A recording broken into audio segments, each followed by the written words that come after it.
주님은 여기서 천국의 비유를 말씀하시는데 혼인잔치에 초대받은 손님들의 비유를 이제 접하게 됩니다. 여기 본문에는 복음의 준비 과정이 임금이 자기 아들을 위하여 혼인잔치를 베푸는 것으로 묘사됩니다. 그리스도께서 신랑이시고 교회가 신부입니다. 복음의 날은 혼인의 날입니다. 복음의 언약은 그리스도와 신자들 간의 혼인 언약이요. 이는 하나님께서 행하시는 혼인입니다. 혼인 잔치가 베풀어집니다. 죄 사함, 하나님의 사랑, 양심의 평안, 복음의 약속 등 성도들의 특권과 새 언약의 축복들, 또한 은혜의 보좌 앞에 나아감, 성령의 위로들과 영생의 확실한 소망 등 이것들이 이 잔치를 위한 준비들입니다. 천국이 지금 이 땅에서 시작되었고 장차 하늘에서 천국을 누리게 될 것입니다. 이것은 잔치입니다. 복음의 준비는 모두 그리스도께서 자신을 희생제물로 드리신 그의 죽으심에 있습니다. 잔치는 사랑을 위하여 베풀어지는 것으로 화목의 잔치요, 사람들을 향하신 하나님의 선의를 나타내는 증표입니다. 또한 혼인잔치입니다. 혼인잔치는 대개 풍성하고 자유롭고 유쾌합니다. 더욱이 임금의 아들의 혼인잔치입니다. 이는 왕의 혼인잔치요, 그것도 아들의 혼인을 위하여 베풀어지는 잔치입니다. 첫째로 복음의 제시가 잔치의 초대로 묘사가 됩니다. 먼저 초대된 손님들은 유대인들이었습니다. 복음이 전파되는 곳마다 이 초청이 주어집니다. 손님들이 혼인잔치에 오라는 부르심을 받습니다. 복음의 즐거운 소리를 듣는 모든 자들은 이러한 초청을 받은 것입니다. 복음에는 은혜로운 초청만이 아니라 은혜로운 설득이 있습니다. 그리스도께서는 그들의 연약함과 무지를 생각하사 그들에게 사람들을 보내어 설득하고 간청하게 하십니다. 초청받은 손님들이 오기를 게을리하자 임금은 다시 다른 종들을 보냅니다. 구약의 선지자들과 세례 요한과 그리스도 자신이 잔치가 거의 임박하였음을 알렸는데도 사람들이 듣지를 않자 부활 이후의 복음의 사도들과 사역자들이 보내심을 받아 잔치가 완전히 준비되었음을 알리며 그 초청을 받아들일 것을 설득하였습니다. 육신에 속한 사람은 하나님의 성령의 일을 알지 못하고 따라서 바라지도 않으므로 강력한 설득과 회유를 통해서 그 초청을 받아들이도록 우리는 노력해야 합니다.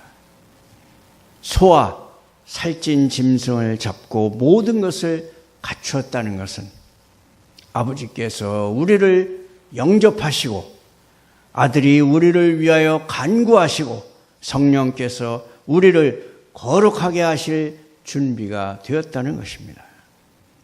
죄 사함이 준비되었고 평안이 준비되었고 위로가 준비되었고 약속들이 준비되었습니다.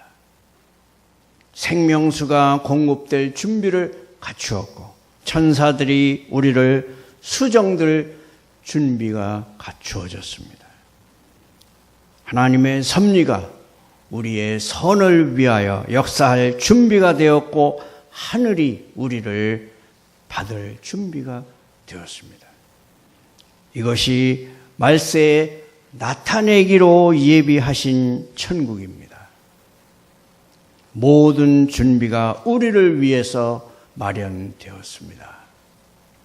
둘째로 복음은 자주 냉대를 받는다는 것입니다. 5절과 6절에 혼인잔치에 초청받은 손님들의 차가운 반응과 또한 임금 자신과 신랑이 모욕을 받은 것으로 묘사됩니다. 이는 첫째로 하나님의 경륜을 거부한 유대인들을 지칭하는 것입니다. 더 나아가서 모든 시대에 그리스도의 복음에 대하여 멸시하고 반대하는 모든 자들을 지칭하는 것입니다. 그들은 초청의 메시지를 무례하게 거절합니다. 오기를 싫어하거늘. 그들은 그 초청을 돌아보지도 않았습니다. 그들은 그것이 갈 만한 가치가 없는 것이라고 생각했고 종들이 쓸데없이 소란을 피우는 것이라고 생각하였습니다. 수많은 무리들이 그저 무관심하여 정면으로 도전하지는 않지만 그들의 영혼의 문제에 무관심으로 일관하며 전혀 개의치 않음으로 멸망하는 것입니다. 그들이 혼인잔치를 돌아보지 않은 것은 그들이 다른 일에 더 마음이 가 있었기 때문입니다. 5절에 한 사람은 자기 밭으로, 한 사람은 자기 사업하러 가고 세상적인 사업과 이익 때문에 많은 사람들이 그리스도께 나아가는 데 큰 방해를 받습니다. 아무도 잔치에 반대하거나 대적하지는 않지만 뭔가 그럴듯한 핑곗거리를 제시하여 피합니다. 시골 사람들은 밭을 돌봐야 하는데 거기에는 언제나 이런저런 할 일이 있습니다. 도시 사람들은 가게를 돌봐야 하고 거래가 끊이지 않습니다. 사고 파는 일을 반복해야 합니다.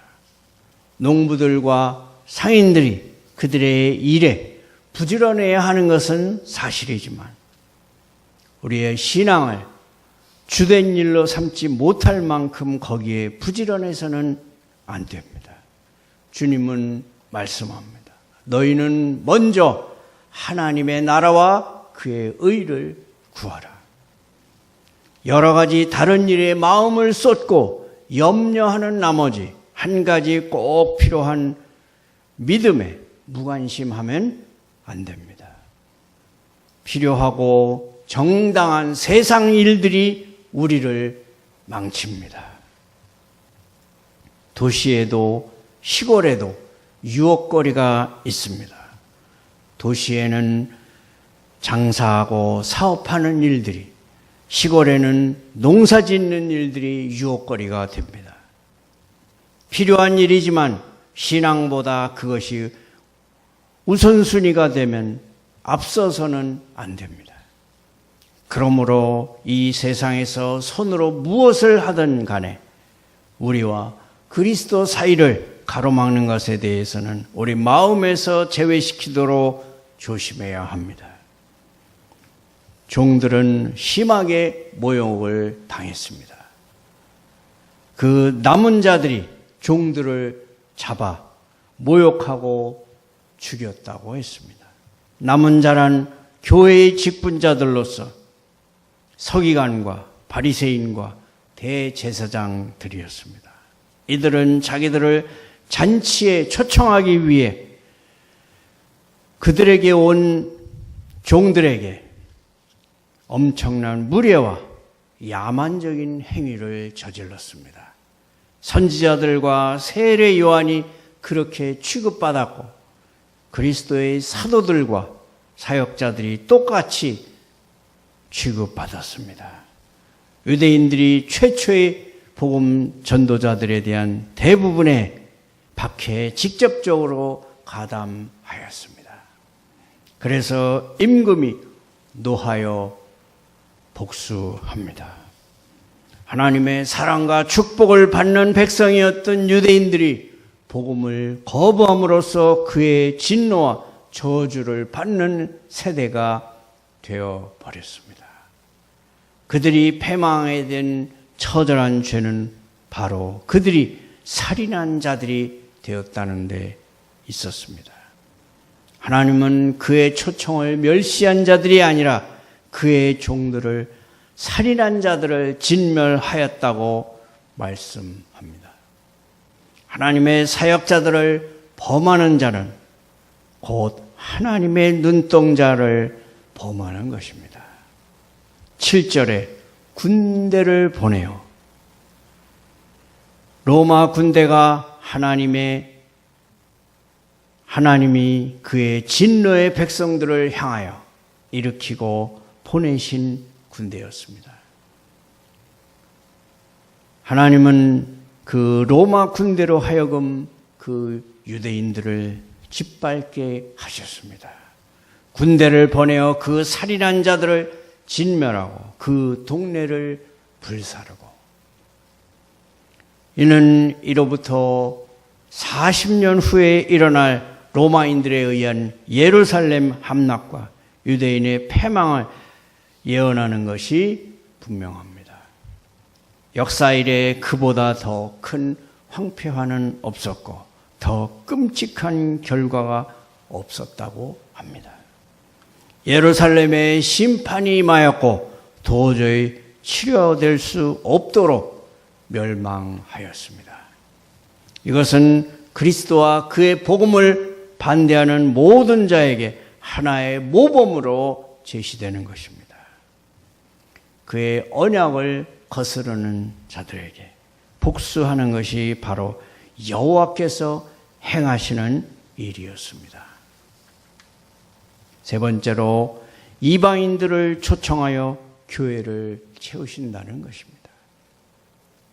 임금이 처음 초청한 자들에 대해 합당하지 않게 여겼습니다. 8절에 혼인잔치는 준비되었으나 은혜 언약이 인쳐질 준비를 갖추었고 교회가 세워질 준비가 되었습니다.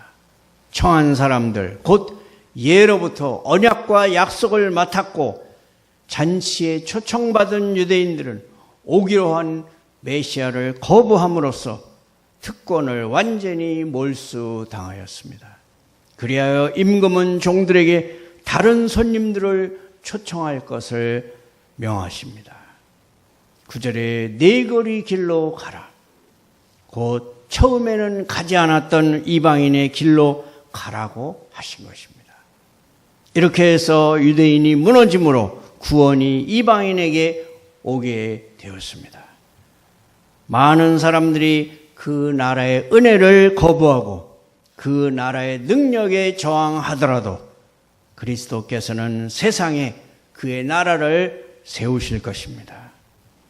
그리스도와 구원이 이방인들에게 베풀어지는 일은 전혀 예기치 못한 일이었습니다. 유대인들은 오래전에 복음을 지각하였고 메시아와 그의 나라를 기대하였습니다. 그러나 이방인들에게는 그것이 전적으로 새로운 것이었고 한 번도 들어보지 못할 것이었고 생각조차 할 수 없는 것이었습니다. 또한 그것은 보편적이고 차별이 없는 것이었습니다. 가서 사람을 만나는 대로 혼인잔치에 청하여 오라.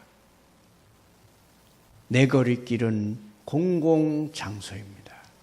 부자든 가난한 자든 노예든 자유인이든 유대인이든 이방인이든 누구든지 청하라는 것입니다. 누구든지 원하는 자는 예외 없이 오게 하라. 이 말씀을 하실 때 주님은 이방인들을 부르게 될 것을 미리 내다보고 계셨습니다.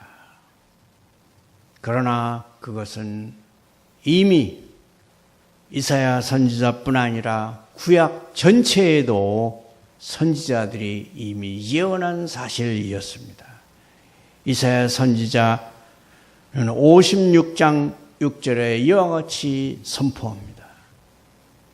여호와와 연합하여 그를 섬기며 여호와의 이름을 사랑하며 그의 종이 되며 안식일을 지켜 더럽히지 아니하며 나의 언약을 굳게 지키는 이방인마다 내가 곧 그들을 나의 성산으로 인도하여 기도하는 내 집에서 그들을 기쁘게 할 것이며 그들의 번제와 희생을 나의 제단에서 기꺼이 받게 되리라.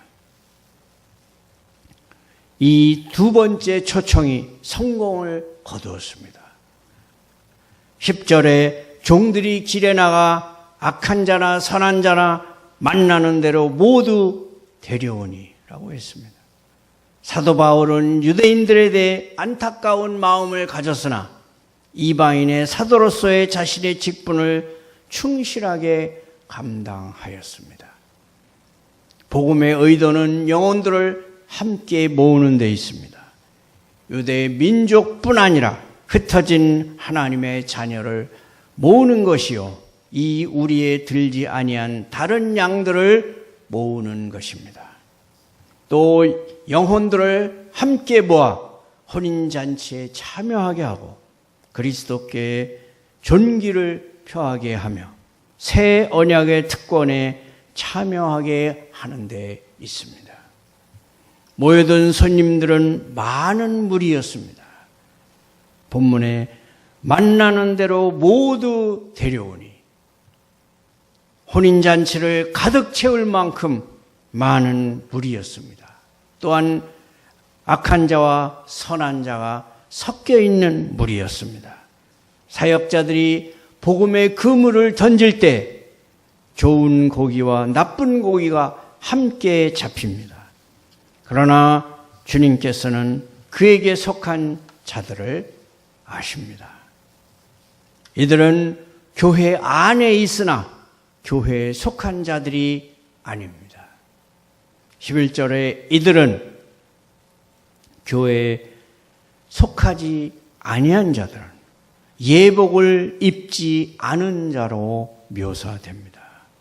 임금이 손님들을 보러 들어오시기 전까지 이 외식자가 혼인 예복이 없는 것이 전혀 발견되지 않았습니다.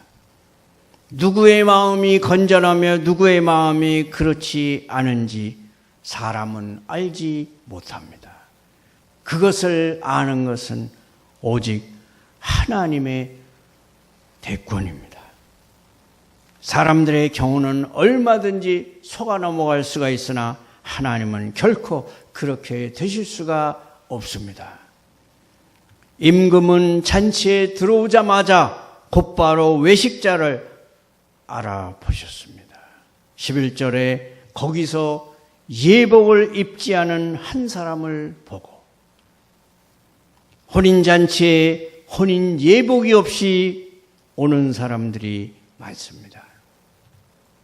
복음이 혼인잔치라면 혼인 예복은 복음과 또한 복음에 대한 고백과 일치하는 마음의 자세요, 삶의 모습입니다. 그리고 부르심을 받은 일에 합당하게 행하는 것이요 그리스도의 복음에 합당하게 생활하는 것입니다. 성도들의 의로움, 그들의 진정한 거룩함과 성화가 그들의 세마포 옷이요 그것은 곧 그들의 옳은 행실입니다. 계시록 19장 8절은 이렇게 말씀합니다. 어린 양의 혼인 기약이 이르렀고 그의 아내가 자신을 준비하였으므로 그에게 빛나고 깨끗한 세마포 옷을 입도록 허락하셨으니 이 세마포 옷은 성도들의 옳은 행실이로다. 외식자가 의복을 입고 있었으나 그것은 혼인 예복은 아니었습니다. 오직 주 예수 그리스도로 옷 입은 자만이 그리스도인다운 마음의 기질을 갖고 있고 그리스도를 믿는 믿음으로 살며 그리스도를 모든 것으로 인정하고 아는 자들만이 혼인 예복을 입은 자들입니다.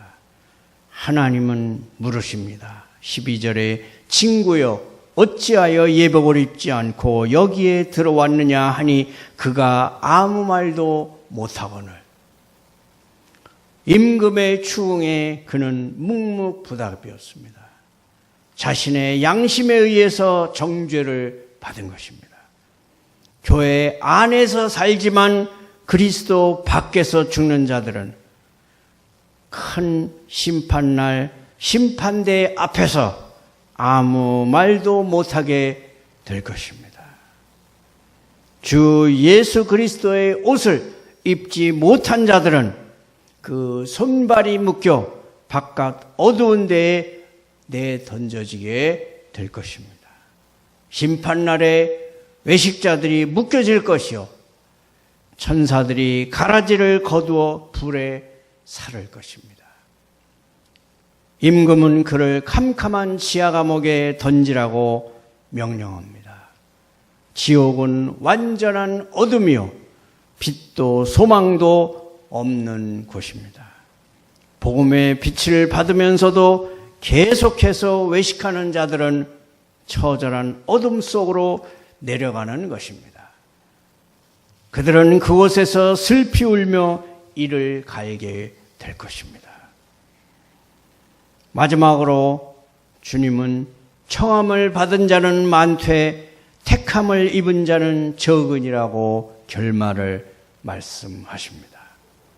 혼인잔치에 초청받은 많은 사람들 중에 그 초청을 가벼이 여겨 그것을 무시한 사람들을 제쳐두고 모든 외식하는 자들을 제쳐두면 택함 받은 자가 매우 적은 것을 알게 될 것입니다.